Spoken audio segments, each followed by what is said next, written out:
ప్రార్థన చేసుకుందాం.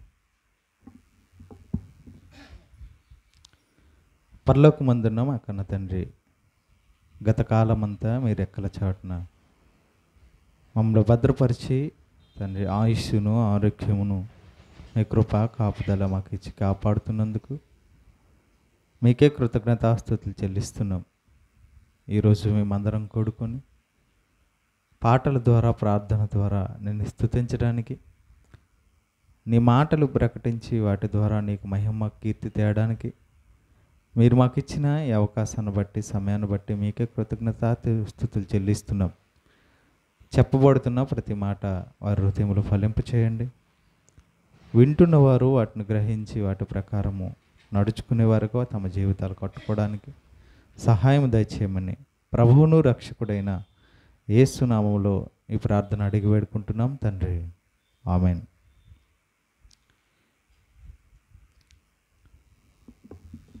ఈరోజు మనం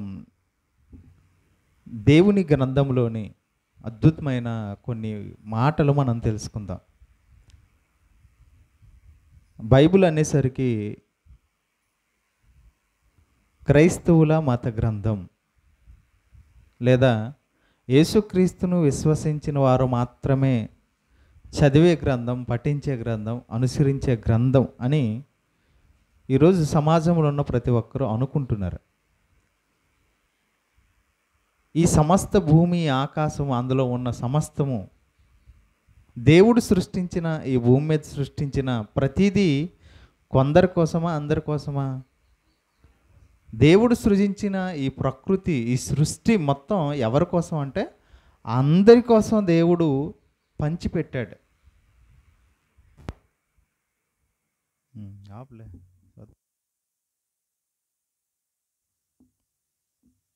రైట్, ఒకసారి చూద్దాం బైబిల్ గ్రంథం నుంచి. ద్వితీయోపదేశకాండం 4వ అధ్యాయం 9వ వచనం. ద్వితీయోపదేశకాండం 4వ అధ్యాయం 9వ వచనం.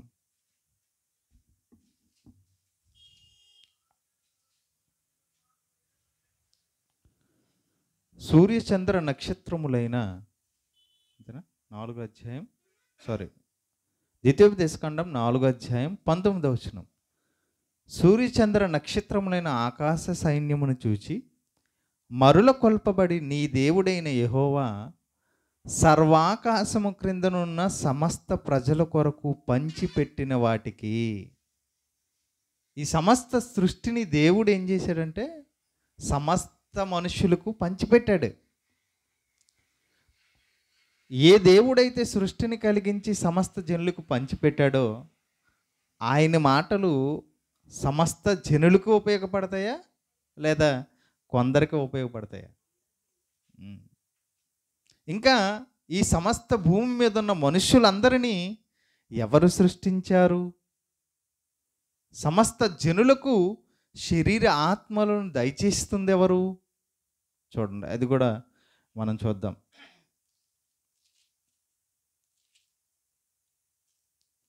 ద్వితీయోపదేశకాండము సంఖ్యాకాండం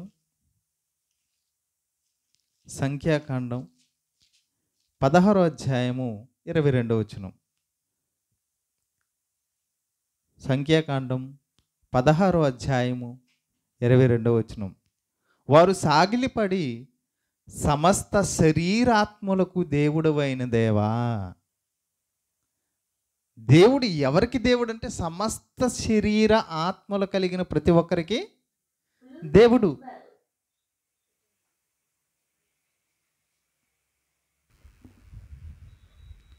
సంఖ్యాకాండం 27వ అధ్యాయం 15వ వచనం.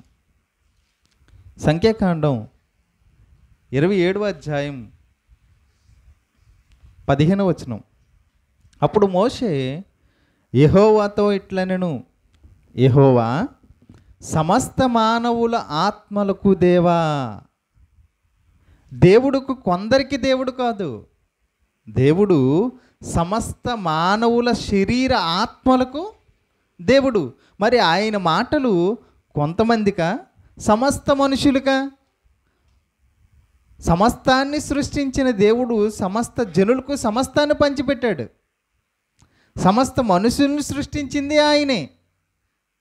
ఈ సృష్టిలో ఉన్నవన్నీ మనుషులకి ఇచ్చింది ఆయనే. మరి ఆయన మాటలు అందరికీ వర్తిస్తాయా? కొందరైన క్రైస్తవులకే వర్తిస్తాయా? అందరికీ. దేవుని మాటలు అందరికీ.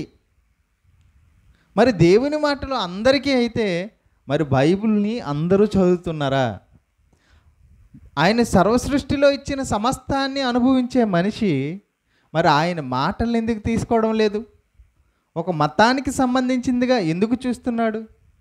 అంటే ఇది మతంగా పరిచయం అయింది. క్రైస్తవ్యం అన్నా బైబిల్ అన్నా ప్రతి ఒక్కరి మనసులో ముద్రించబడింది ఏంటంటే, ఇదిగో భారతదేశంలో ఇది ఒక మతం అని ముద్ర వేయబడిందే తప్ప ఇది మనుష్యుల కోసం దేవుడిచ్చిన గ్రంథం, దేవుని యొద్దకు మార్గం అన్న సంగతి మర్చిపోయారు. కాబట్టే ఈరోజు మనం ఈ బైబిల్ని ఒక మతంగా కాకుండా ఇందులో ఎన్ని గొప్ప సంగతులు ఉన్నాయో మనం నేర్చుకుందాం, తెలుసుకుందాం. ఈరోజు సమాజంలో జరుగుతున్న ప్రతి దానికి బైబిల్తో సంబంధం ఉంటుంది. ఈరోజు మనుషులు చేస్తున్న కొన్ని ఆచార సాంప్రదాయాలు కానీ వారు చేస్తున్న పనులలో బైబిల్లో రాయబడిన సంగతులే వారు ఇప్పటికీ చేస్తున్నారు అన్న సంగతులే వాళ్ళకి తెలియడం లేదు. మనం వాటిని తెలియజేద్దాం ఈరోజు. మీకు ఒక్కొక్కటిగా అంటే ఈ రోజుకి ఎన్ని వీలైతే అన్ని పాయింట్లు మనం నేర్చుకుందాం. ఆ పాయింట్లు ఆ అంశాలు మీరు వింటున్నప్పుడు చాలా సంతోషపడతారు. బైబిల్లో ఇలాంటివి రాయబడ్డాయా? బైబిల్లో దేవుడు మనుషుల కోసం ఇన్ని ధర్మ విధులు ఇచ్చాడా అనే మనకు ఒక ఆలోచన మన హృదయంలో పుడుతుంది. ప్రారంభిస్తున్నాను, ఒకటి తర్వాత ఒకటి మనం నేర్చుకుందాం. ఈరోజు దేవునిగా ఆరాధించే వారి ముందు లేదా దేవాలయాలలో కానీ ఇంట్లలో పూజ చేసేటప్పుడు ఆ పూజ గదిలో ఒక దీపం పెడతారు. ఆ దీపం ఆరిపోకుండా కాపాడుకోవడానికి ప్రయత్నం చేస్తారు. ఇది మీకు తెలుసు అనుకుంటాను. చూసారు ఎక్కడైనా దేవుడి ముందు దీపం పెడితే అది ఆరిపోకూడదు, దానిలో అది ఆరిపోకుండా జాగ్రత్తగా దాన్ని కాపాడతారు. అంటే దీపం అనేది నిత్యము దేవుని ఎదుట వెలుగుచుండాలి అన్న ఆ పద్ధతి ఈరోజు సమాజం చేస్తుంది.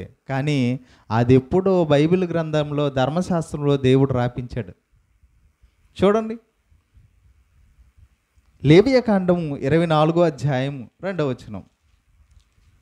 లేవియకాండము 24వ అధ్యాయము 2వ వచనం. 24వ అధ్యాయము మొదటి నుంచి మనం చదువుదాం. మరియు యెహోవా మోషేకి ఇలాగ సెలవిచ్చెను, దీపము నిత్యము వెలుగుచుండునట్లు ప్రదీపము కొరకు దంచి తెచ్చిన అచ్చమైన ఒలీవ నూనెను తేవలనని ఇశ్రాయేలీయులకు ఆజ్ఞాపించుము. దేవుని ఎదుట ప్రదీపం ఏం చేయబడాలంట? నిత్యము వెలుగుచుండునట్లు ఒలీవ నూనెతో వాటిని వెలిగించాలి. దేవుడు ఏదైతే పాత నిబంధన ధర్మశాస్త్ర గ్రంథంలో చెప్పాడో అది నేటి సమాజం ఇప్పుడు చేస్తుంది. అలాంటిది మత పుస్తకం అవుతుందా? ఇది దేవుడు చెప్పిందే కదా ఈరోజు సమాజం చేస్తుంది. మరి ఆ చేసేదాన్ని ఆచారం అంటున్నాం కదా, మరి మతంగా ఎందుకు మారుస్తున్నాం? ఇంకొక మాట మనం చూద్దాం. ఇంకొక మాట ఇలా ఒక్కొక్కటి ఈరోజు దీపం గురించి, అంటే నిత్యము దీపం వెలగాలని మనం తెలుసుకున్నాం కదా. నెక్స్ట్ తర్వాత ఈరోజు ఎవరైనా చనిపోయారు అనుకోండి, ఒక వ్యక్తి ఎవరైనా చనిపోతే అక్కడికి వెళ్ళిన తర్వాత మనం ఇంటికి వచ్చిన తర్వాత స్నానం చేస్తాం. ఇది మన అందరికీ తెలుసు. చేస్తారా? చేయరండి? ఖచ్చితంగా చేస్తాం.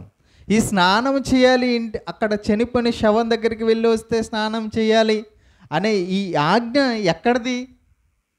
ధర్మశాస్త్రంలో దేవుడు నియమించిందే. చూడండి, లేవియకాండం 2వ అధ్యాయం, లేవియకాండం 2వ అధ్యాయం, లేవియకాండం 22వ అధ్యాయం 4, 6 వచనాలు చదువుకుందాం. 22వ అధ్యాయం లేవీకాండం 4వ వచనం చదువుకుందాం.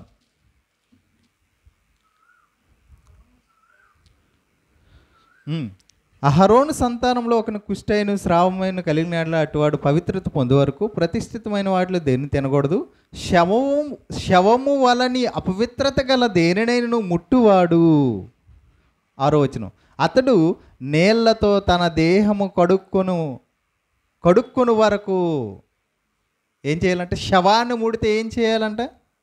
నీళ్లతో తన దేహాన్ని కడుగుకోవాలి. ఈరోజు అదే కదా మనం చేస్తున్నాం. మరి అలాంటి విషయాలు ప్రకటిస్తే బైబిల్ మత పుస్తకం అవుతుందా? చూడండి, ఎప్పుడైతే శవాన్ని ముట్టొస్తారో స్నానం చేయాలన్న పద్ధతిని దేవుడే ప్రవేశపెట్టాడు. ఇంకా ఈరోజు కొంతమంది స్త్రీలు ఉన్నారు, వివాహమైన తర్వాత ఒక స్త్రీ గర్భవతిగా అయ్యిందనుకోండి. ఒక స్త్రీ గర్భవతిగా అయిన తర్వాత ఒక స్త్రీని, ఒక ఆడబిడ్డను కంటే మగబిడ్డను కంటే పురిటాలుగా ఉంటారు. పిల్లలకు అన్నారనుకోండి, పురిటాలుగా ఉంటారా? ఉంటారండి, ఉంటారు. పురిటాలుగా ఉండాలి, ఎన్ని రోజులు ఉండాలి అనేది కూడా బైబిల్ నిర్దేశించింది. తెలుసా అండి? చూడండి, ఒకసారి చూద్దాం. లేవియాకాండం 12వ అధ్యాయం. లేవియాకాండం 12వ అధ్యాయం. లేవియాకాండం 12వ అధ్యాయం 2వ వచనం. అంటే ఒక స్త్రీ గర్భవతి కుమారుని లేదా కుమార్తెని కంటే ఆ స్త్రీ ఎన్ని రోజులు పురిటాలుగా ఉండాలి, ఆమె రక్తస్రావం పోయినంత వరకు లేదా తన రక్తశుద్ధి జరుగు వరకు ఎన్ని రోజులు కడగా ఉండాలి అని దేవుడు చెబుతున్నాడు. చూడండి ఒకసారి. లేవియాకాండం 12వ అధ్యాయం 2వ వచనం చదువుకుందాం. నీవు ఇశ్రాయేలీయులతో ఎట్లనుము, ఒక స్త్రీ గర్భవతి అయి మగపిల్లను కనిన యెడల ఆమె 7 దినములు పురిటాలై ఉండవలెను. పురిటాలుగా 7 దినాలు ఉండాలంట. తన రక్తశుద్ధి కొరకు 30 దినములుండి 33 దినములుండి తన రక్తశుద్ధి దినములు సంపూర్ణమగు వరకు, అంటే ఒక బిడ్డ, మగబిడ్డ పుడితే 7 దినాలు పురిటాలుగా ఉండాలి, 33 దినాలు రక్తశుద్ధి కొరకు కడగా ఉండాలి. చూసారా? ఒకవేళ ఆడబిడ్డ పుట్టిందనుకోండి, 5వ వచనంలో, ఆమె ఆడపిల్లను కనిన యెడల 2 వారములు పురిటాలై ఉండవలెను, ఆమె తన రక్తశుద్ధి కొరకు 66 దినములు కడగా ఉండాలి. చూడండి, గర్భవతి అయి కుమార్తెను కనిన తర్వాత ఎన్ని రోజులు పురిటాలై ఉండాలో, ఎన్ని రోజులు రక్తశుద్ధి సంపూర్ణమయ్యే వరకు ఉండాలో దేవుడు చెప్పేస్తున్నాడు. మగబిడ్డ అయితే 7 దినాలు పురిటాలుగా ఉండి రక్తశుద్ధి కొరకు 33 దినాలు, ఆడబిడ్డ అయితే 14 దినాలు పురిటాలుగా ఉండి 66 రోజులు రక్తశుద్ధి కొరకు కడగా ఉండాలి. చూడండి ఎన్ని విషయాలు దేవుడు చెప్తున్నాడు మనిషికి. అంతేకాదండి, చాలా విషయాలు దేవుడు మనకు నేర్పిస్తున్నాడు. 2019-20లో మనకి కరోనా వైరస్ వచ్చింది. కరోనా వచ్చేటప్పుడు ఆ కరోనా వచ్చిందో లేదో నిర్ధారణ కోసం వాళ్ళని ఏం చేసేవారంటే, ఆ వచ్చిన రోగం నయమైందో లేదో కూడా నిర్ధారణ కోసం 14 రోజులు క్వారంటైన్లో ఉంచేవారు కదండి. 14 దినాలు క్వారంటైన్లో ఉంచేవారు. ఈ నియమం ఎక్కడి నుంచి తీయబడిందో తెలుసా? బైబిల్లో నుంచే. చూడండి, లేవియాకాండం 12వ అధ్యాయం. లేవియాకాండం 12వ అధ్యాయం ఇప్పుడు తీసామా? లేవియాకాండం 12వ అధ్యాయం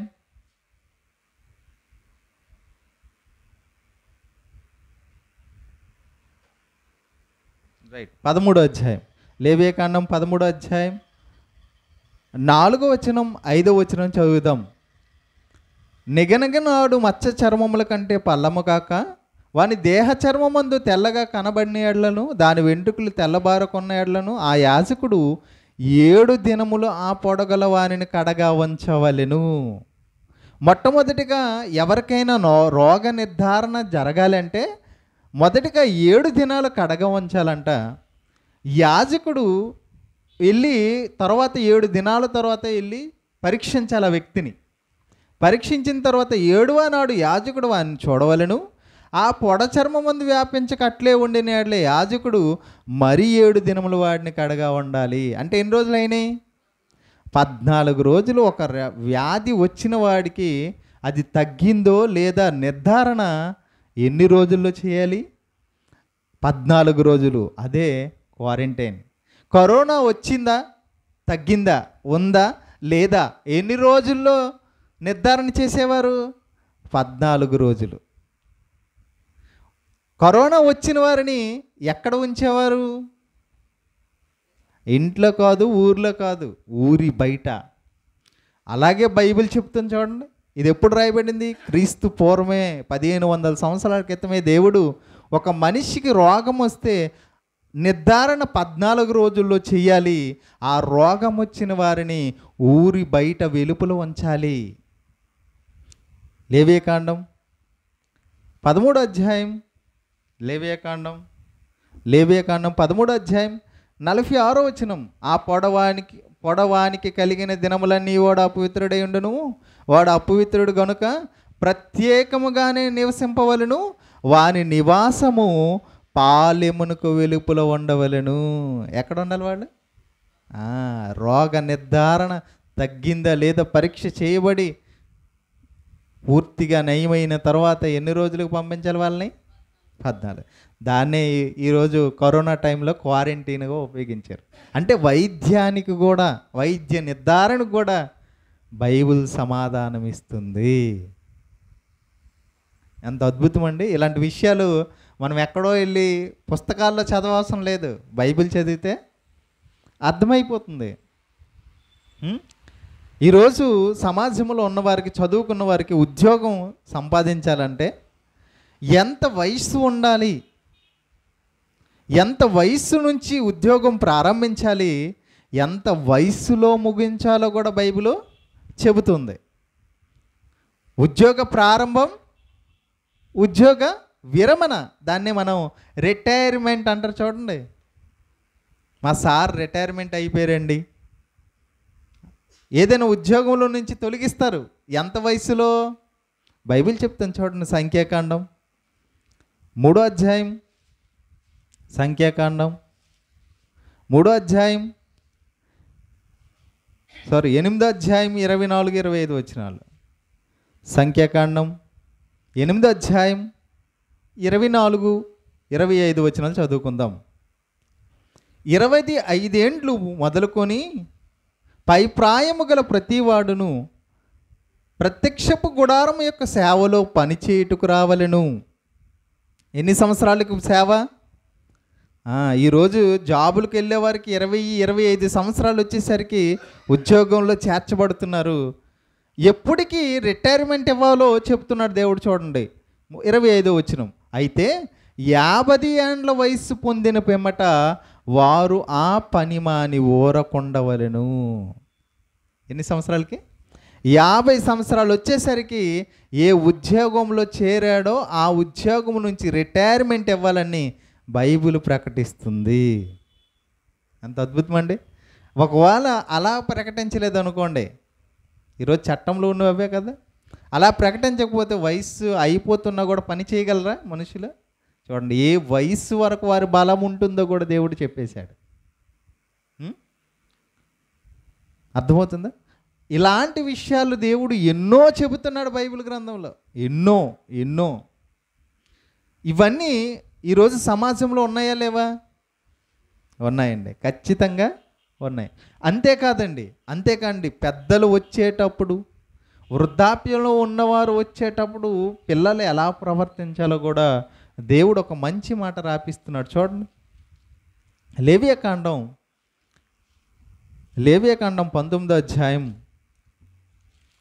లేవియకాండం 19వ అధ్యాయము 32వ వచనంలో దేవుడు ఎవరైనా ఒక ముసలివారు, వృద్ధాప్యంలో ఉన్నవారు వస్తే వారికంటే చిన్నవారు పిల్లలు, వారిని ఎలా సత్కరించాలో, ఎలా గౌరవించాలో దేవుడు చెప్తున్నాడు. లేవియకాండం 19:32 తల నెరిసిన వాని ఎదుట లేచి ముసలి వాని ముఖమును గనపరిచి నీ దేవునికి భయపడవలెను. తల నిరిచిన ఒక ముసలివాడు నీ ఎదుటికి వస్తే నువ్వేం చేయాలో తెలుసా? లేవాలి, పైకి నిలబడాలి. నిలబడి ఏం చేయాలి? నిలబడి ఆయన ముఖానికి, ఆయన వయస్సుకు నువ్వేం చేయాలంటే గణపరచాలి. చూడండి, ముసలవాని ముఖమును గణపరిచి నీ దేవునికి భయపడాలి. అంటే నువ్వు అలా చేస్తున్నావంటే నువ్వు వారికి గౌరవం ఇస్తున్నావని, ఘనత ఇస్తున్నావని అర్థం. అదే మనం ఈరోజు ఉన్న సమాజంలో ముసలి వాళ్ళు వస్తే పట్టించుకుంటారు అసలు? వృద్ధాప్యంలో ఉన్నవారిని చూస్తే మనుషులు ఎవరిని పట్టించుకుంటారా? కానీ చూడండి, దేవుడు ఎంత గొప్పగా వాళ్ళు వచ్చేటప్పుడు ఎలా గౌరవించాలో కూడా చెబుతున్నాడు. స్కూల్లోకి రూమ్లోకి టీచర్ వచ్చారు అనుకోండి, పిల్లలందరూ ఏం చేస్తారండి? గుడ్ మార్నింగ్ సార్ అంటూ లేచి నిలబడి, ఎందుకు లేస్తున్నావు, కూర్చొని చెప్పేయచ్చు కదా. గౌరవం, ఘనత ఇస్తున్నావు, ఒక టీచర్కి ఘనత ఇస్తున్నావు. అలాగే దేవుడు ఏం చేయమన్నాడంటే ముసలివారు వచ్చేటప్పుడు కూడా లేచి నువ్వు వారిని గౌరవిస్తున్నావని వారికి కనిపించాలి. అలా చేస్తే నువ్వు దేవునికి భయపడినవాడు అంట. చూడండి, ఎలా గౌరవించాలో కూడా చెబుతున్నాడు. అంతేకాదండి, ఈరోజు సమాజంలో వివిధ మతాలలో వారి భక్తిని, దేవుని ఎదుట వారి భక్తిని ఎలా కనపరుచుకుంటారంటే కొన్ని మాలలు వేసి కనపరుచుకుంటారు. కొన్ని మాలలు ఏదైతే దైవభక్తికి సంబంధించి కొన్ని హిందూ ఆచారాల్లో, కొన్ని క్రైస్తవ సమాజంలో కొన్ని మాలలు ఉన్నాయి. మాలలు దేనికి వేస్తారంటే వారికి వారు ఇన్ని రోజులు నేను ప్రతిష్టత కలిగి ఉండాలి. దాన్ని బైబిల్ భాషలో నాజీరు అంటారు. ప్రత్యేకించుకోవడం అంటారు. ప్రత్యేకపరచుకోవడం, సమాజంలో నుంచి నేను ఈరోజు దైవభక్తి కలిగి ఇన్ని రోజులు ఉంటాను అని వేసుకునేదే మాల. ఆ మాలలో ఏమేం చెయ్యాలో కూడా బైబిల్ చెప్తుంది. చూద్దాం ఒకసారి. సంఖ్యాకాండం 6వ అధ్యాయం, సంఖ్యాకాండం 6వ అధ్యాయం 2వ వచనం. సంఖ్యాకాండం 6వ అధ్యాయం 2వ వచనం. పురుషుడే గాని స్త్రీయే గాని యెహోవాకు నాజీరగుటకు ఎవరైనను మొక్కుకొని తన్ను తాను ప్రత్యేకించుకొని ఎడల వాడు ద్రాక్షారస మద్యములను మానవలెను. ఈరోజు మాల వేసుకున్నారు, మాల వేసుకుంటే ఏం చేయరు? మందు తాగరు. దేవుడు అదే చెప్పాడు, ద్రాక్షారస మద్యములను మానవలను. ఇంకేం చేయాలి? 5వ వచనం. అతడు నాజీరొకటికి మొక్కుకొని దినములన్నిటిలో మంగళ కత్తి అతని తల మీద వేయవలదు. అంటే జుత్తును కత్తిరించుకోకూడదు. ఈరోజు చాలామంది మొక్కుబడి చేసుకొని ఏం చేస్తారు? తమ జుత్తు చాలా పెరిగిపోయినా కత్తిరించుకోరు. ఎందుకంటే మేము మొక్కుకున్నామండి అని చెప్తారు. అది ఎక్కడున్నది? బైబిల్లో ఉంది. ఇంకేం చేస్తారు? 6వ వచనం. అతడు యెహోవాకు ప్రత్యేకంగా ఉండు దినములన్నిటిలో ఏ శవమును ముట్టవలదు. వాళ్ళు శవం దగ్గరికి కూడా వెళ్ళరు, శవాన్ని ముట్టరు. ఈ నియమాలన్నీ ఇంకా ఉన్నాయి. ఈ నియమాలన్నీ ఎక్కడి నుంచి తీసుకొనబడినవి? బైబిల్లో నుంచే. మరి వీటన్నిటిని ఆచరిస్తున్న మనుషులు దీన్ని మతం అని ఎలా అంటున్నారు? మేము చేస్తున్న పనులే కదా ఇవన్నీ. అంటే బైబిల్లో రాయబడిన మాటలే ఈరోజు సమాజంలో చేస్తున్నప్పటికీ వాటి గూర్చిన అవగాహన వారికి లేదు కనుక, ముందు తరాలు వారు ఒక మతంగా పరిచయం చేశారు కనుకే ఈరోజు మతంగా ఉండిపోయింది. కానీ దేవుడు అన్నిటినీ దేవుడు రాపించాడు. ఎందుకంటే ఇది కొంతమందికి సంబంధించింది కాదు, సర్వ సమాజానికి దేవుడిచ్చిన గ్రంథం ఇది. సర్వ సమాజానికి దేవుడు ఎలా అయితే ఉన్నాడో సర్వ సమాజానికి సృష్టిని దేవుడు ఎలా అయితే ఇచ్చాడో సర్వ సమాజానికి దేవుడు తన మాటలు కూడా ఇచ్చాడు. ఇది మతానికి సంబంధించి కాదు, ప్రజల మానవ నియమాలు, నిబద్ధతలు, ఆజ్ఞలు, ధర్మాలు ఏమేం చేయాలో మనిషికి నేర్పించడానికి దేవుడిచ్చిన మాటలు. అర్థమవుతుందా? ఇంకా ఈరోజు క్రైస్తవ సమాజంలో ఎవరైనా ఒక సేవకుడిగా తయారు చేసిన తర్వాత వారిని అభిషేకిస్తుంటారు. అభిషేకం అంటే ఆయిల్ వాళ్ళ మీద తల మీద పోసి దేవునికి ప్రతిష్ఠించుకున్నామని ప్రార్థన చేస్తారు. ఆ అభిషేకము ఎలా చేయాలో, ఆ ఆయిల్ ఏదైతే తైలం వాళ్ళు తలపైన వేస్తారో ఆ తైలముని ఎలా తయారు చేయాలో కూడా బైబిల్ చెప్పింది. చూడండి ఒకసారి నిర్గమాకాండం 30 అధ్యాయం, నిర్గమాకాండం 30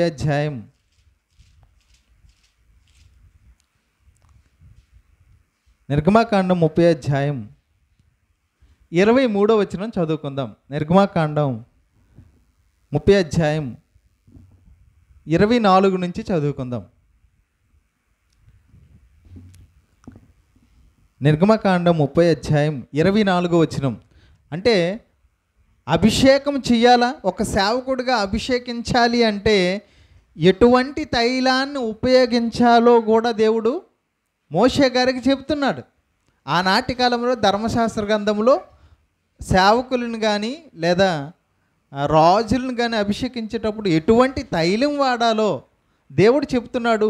ఆ తైలాన్ని మాత్రమే వాడాలి. ఒకవేళ ఈరోజు ఉన్నవారు సేవకుడిగా అభిషేకించాలనుకున్నా కూడా ఇటువంటి తైలాన్ని అభిషేకించాలి, ఇటువంటి తైలాన్ని వాడాలి తప్ప మనకు నచ్చిన ఒక తైలాన్ని తెచ్చి అది వారి మీద తలలు పోసి దేవుని యొక్క ప్రతిష్టతను, దేవుని యొక్క మాటను ధిక్కరించకూడదు.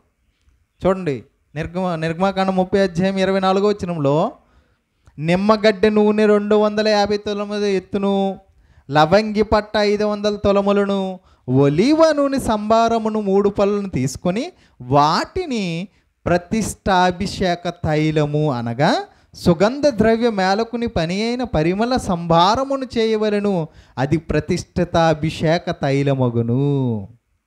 అంటే ఒకవేళ ప్రతిష్ఠించాలి, అభిషేకించాలంటే ఈ తైలాన్ని వాడాలి. ఈ తైలం కాకుండా ఏ తైలాన్ని వాడకూడదు యాజకులు. ఆనాడు అహరోను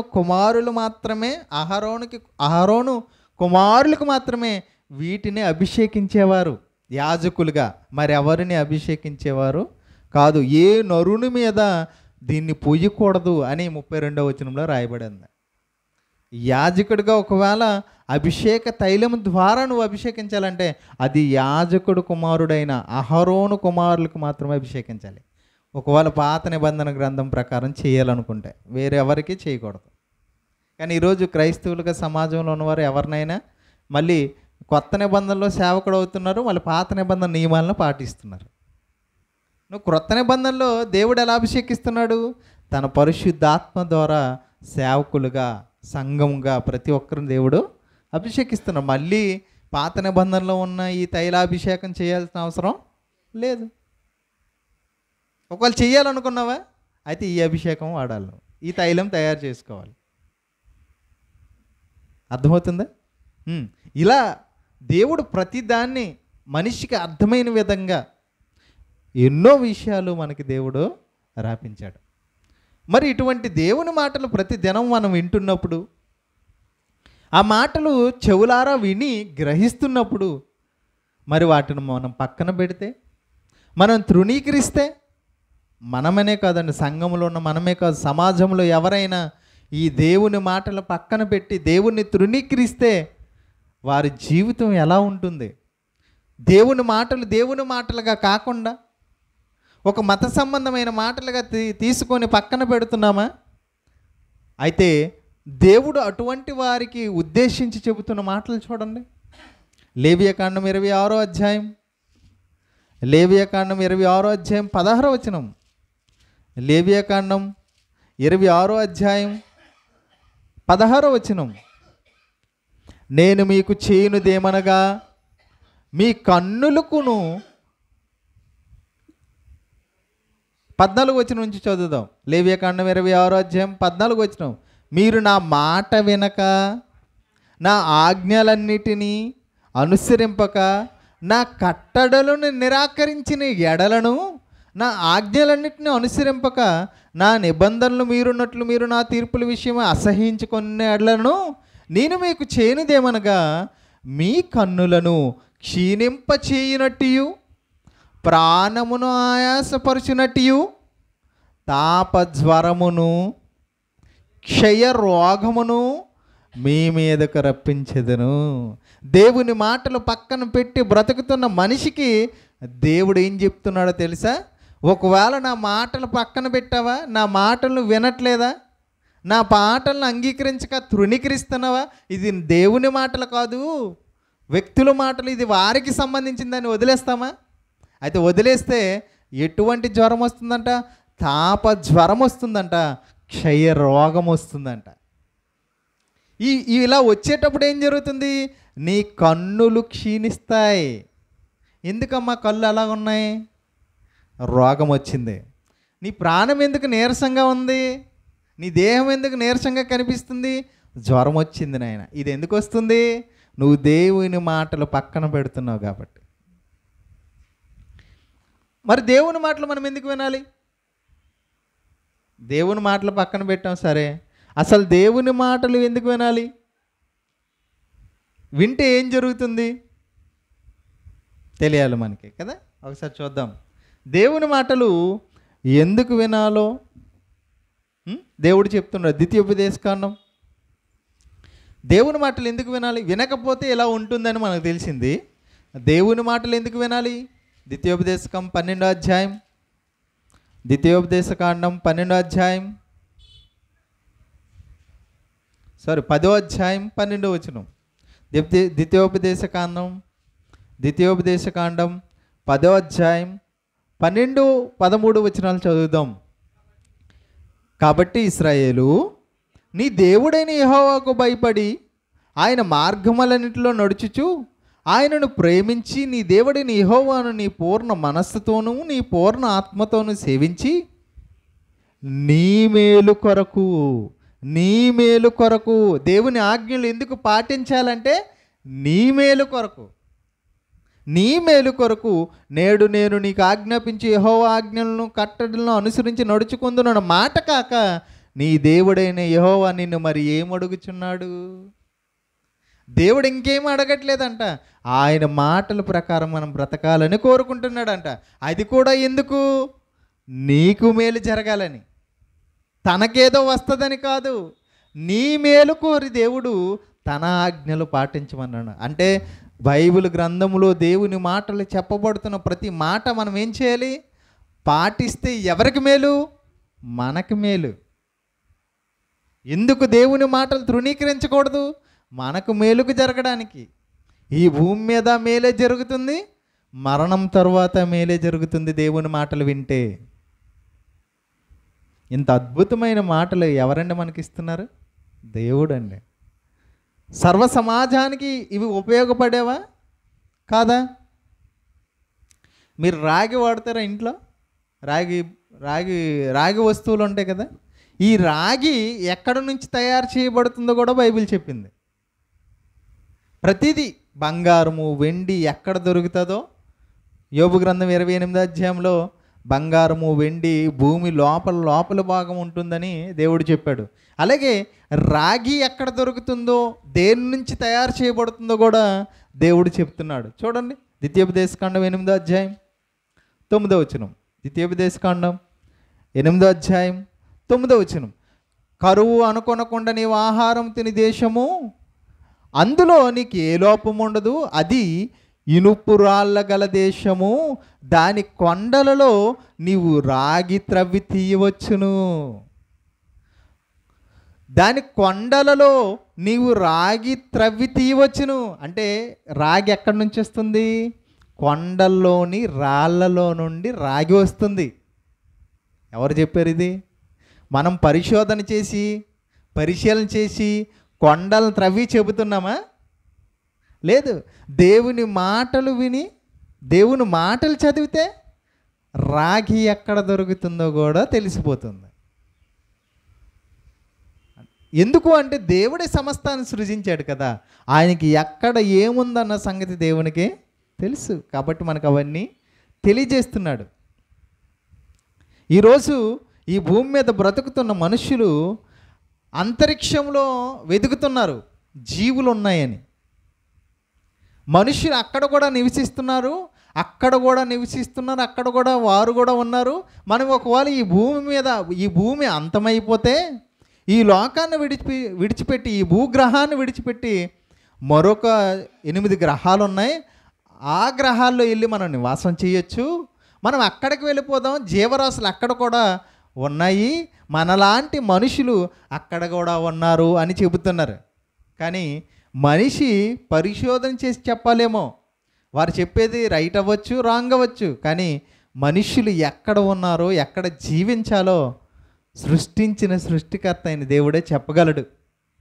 అదే దేవుడు చెబుతున్నాడు చూడండి. మనుషులను దేవుడు ఎక్కడ సృజించాడో ద్వితీయోపదేశకాండం 4వ అధ్యాయము చూడండి. ద్వితీయోపదేశకాండం 4వ అధ్యాయం 32వ వచనం. దేవుడు మనుషుల్ని ఎక్కడ సృజించాడో, వేరే గ్రహాల్లో కూడా మనుషులు ఉన్నారా?